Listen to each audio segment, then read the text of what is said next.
Guys welcome ടോസാൻ്റെ പുതിയ വീഡിയോയിലേക്ക് എല്ലാവർക്കും സ്വാഗതം. അങ്ങനെ നമ്മൾ 90K കണ്ടു.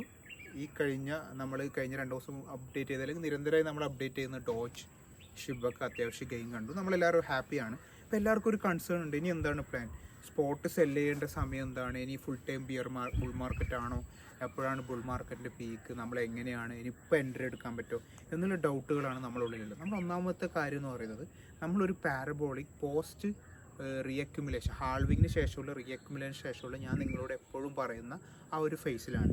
ഈ ഫേസ് നമ്മൾ മുമ്പ് ശ്രദ്ധിച്ചാൽ മനസ്സിലാവും, ഈ ഒരു ഫേസിൽ റീട്രേസ്മെൻ്റ് ഉണ്ട്. അതൊരു ഇമ്പോർട്ടൻ്റ് ആയ ഒരു കാര്യമാണ്. ഇത് നമ്മുടെ ഉള്ളിൽ എപ്പോഴും വേണം. അതായത് ഈ ഫേസിൽ പാരബോളിക്കായിട്ട് ഇപ്പോൾ എത്രയാണ് ഓൾ ടൈം ഹൈ അതിലേക്ക് എത്തുകയല്ല, അല്ലെങ്കിൽ ഈ സൈക്കിളിൻ്റെ ഏറ്റവും പീക്കായ ഏരിയയിലേക്ക് എത്തുകയാണ് എന്നുള്ളൊരു ധാരണ ഒരിക്കലും ഉണ്ടാവരുത്.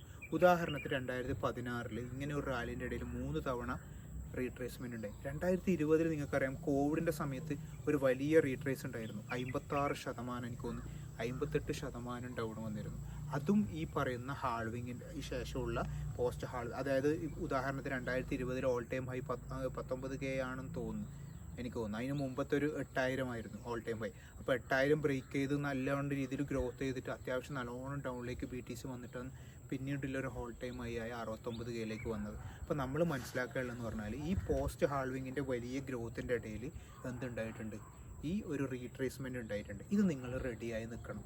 ഇത് എപ്പോഴാണെന്ന് വെച്ചാൽ, ഇത് സെറ്റപ്പ് ചെയ്യുമ്പോഴത്തേക്ക് നിങ്ങൾ എന്ത് ചെയ്യപ്പെടാൻ പറ്റില്ല, ബേജാറാവരുത്. രണ്ടാമത്തെ സിറ്റുവേഷൻ എന്ന് പറഞ്ഞാൽ, ചിലപ്പം കഴിഞ്ഞ സൈക്കിളിൽ 3 റീട്രേസ്മെൻറ്റ് കിട്ടിയാണ്, പോയി ഡൗൺ പോയി ഡൗൺ.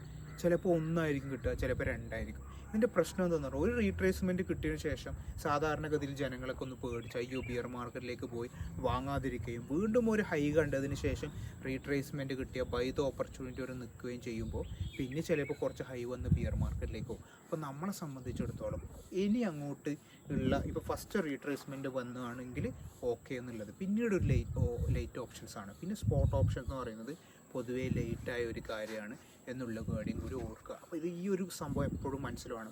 ഈ ഹാൾവിങ്ങിൻ്റെ ഈ റാലീൻ്റെ ഇടയിൽ റീട്രേസ്മെൻറ്റ് ഉണ്ടാവലുണ്ട് എന്നുള്ള കാര്യം ശ്രദ്ധിച്ചുകൊണ്ടിരിക്കുക. പിന്നീടുള്ളതെന്ന് പറഞ്ഞാൽ, കുറേ ആൾക്കാർ എന്നോട് പറഞ്ഞത് എത്ര ശതമാനം ഗ്രോത്ത് എന്ന് പറഞ്ഞാൽ എപ്പോഴാണ് ഇത് നിൽക്കുക എന്ന് പറഞ്ഞാൽ, നമ്മൾ ഈ ഹാൾവിങ് നോക്കുമ്പോൾ അല്ലെങ്കിൽ ഈ ഈ വലിയ ഗ്രോത്ത് കാണുമ്പോൾ, ഒരു ബുൾ സൈക്കിൾ ഏകദേശം ഒരു ഹാൾവിങ്ങിന് ശേഷം ഒരു 500 ദിവസം എടുക്കും അതിൻ്റെ പീക്ക്. കഴിഞ്ഞ കുറേ നാളായിട്ട് 400 തൊട്ട് 500 ദിവസം പീക്കായിട്ടുണ്ട്. ഇപ്പോൾ ഹാൾവിങ്ങിന് ശേഷം ഏകദേശം എനിക്ക് തോന്നുന്നു 250 260, ഇപ്പോൾ ഏപ്രിലാണ് ഹാൾവിങ് ഉണ്ടെങ്കിൽ ആ ഒരു ഗ്യാപ്പ് ഉണ്ടായിട്ടുള്ളൂ.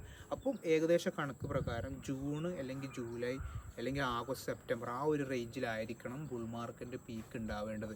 അങ്ങനെയുള്ളൊരു സിറ്റുവേഷൻ്റെ ഇടയിൽ നമ്മൾ പല അപ്സ് ആൻഡ് ഡൗൺ കാണാം. അതിപ്പോൾ ഉദാഹരണത്തിന് നിങ്ങൾ ഈ പറയുന്ന 6 മാസം നമുക്ക് പോസ്റ്റ് ഹാൾവിങ് അക്യുമുലേഷൻ ഉണ്ടായിരുന്നു.